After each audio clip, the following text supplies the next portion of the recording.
If you dare to stand against the world will call you out for it.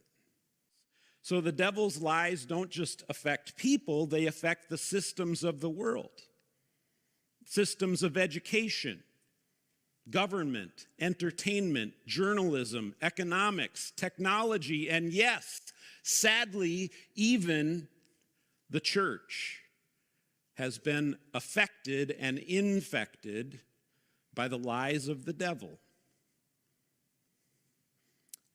Christians and the church have been far, far, far too willing to pull up a chair at the banquet of the world. We have eagerly and unquestioningly consumed what the world loves and what the world says is true. The world has lies. The world has ways. And we've gone in for them. And the world wraps its lies in packaging that makes it seem foolish to say no. See, the world wraps its lies in things that sound good and sound reasonable. This is patriotism. This is progress. This is love. This is normal. This is just common sense. Everybody knows this. This is just harmless fun. This is your right.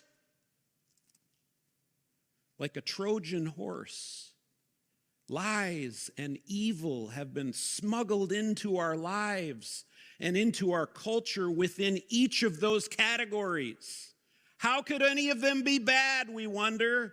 And that's how the lies sneak in and work their way into our minds, our hearts, our culture. And on the flip side, if you refuse to go along with the world in embracing those lies, there must be something wrong with you. You're narrow-minded. You're intolerant. You're phobic. You're old-fashioned. You're fundamentalist. You're a Puritan. This is what happens when we lose the designations of true, false, right, or wrong. All we're left with is our opinion. Our culture can't imagine being opposed to something out of real conviction for the well-being of others. If you disagree with me, you must be opposed to me. No. Maybe I believe that what you are embracing is actually bad for you. And I'm standing against that idea, that lie, that thing that you think you love, because I actually am concerned about you. Our culture cannot fathom that idea. Maybe I can see that you are believing a lie that the enemy is using to play to your disordered desires, and I know where that road leads, and I'm trying to put up a warning sign. Don't go there. Our world doesn't buy that. If we're opposed to anything, we're opposed to people who value that thing. Author Theo Hobson has observed that what was universally condemned is now celebrated. What was universally celebrated is now condemned. And those who refuse to celebrate are condemned. If you dare to stand against the world will call you out for it. But disciples of Jesus, this is no surprise to us. Jesus himself warned us, if the world hates you, keep in mind that it hated me first. If you belong to the world, it would love you as its own. As it is, you do not belong to the world, but I have chosen you out of the world. Church, ecclesia, the word means the ones who are called out. That's exactly who we are. That's what Jesus has done for you. That is why the world hates you. Jesus says, hey, friends, look, the world hated me first. So it's good news and it's comforting, and it's also kind of a warning and wake-up call. If we never find ourselves in conflict with the world, that should be cause for concern. Church, we should be in conflict with the world.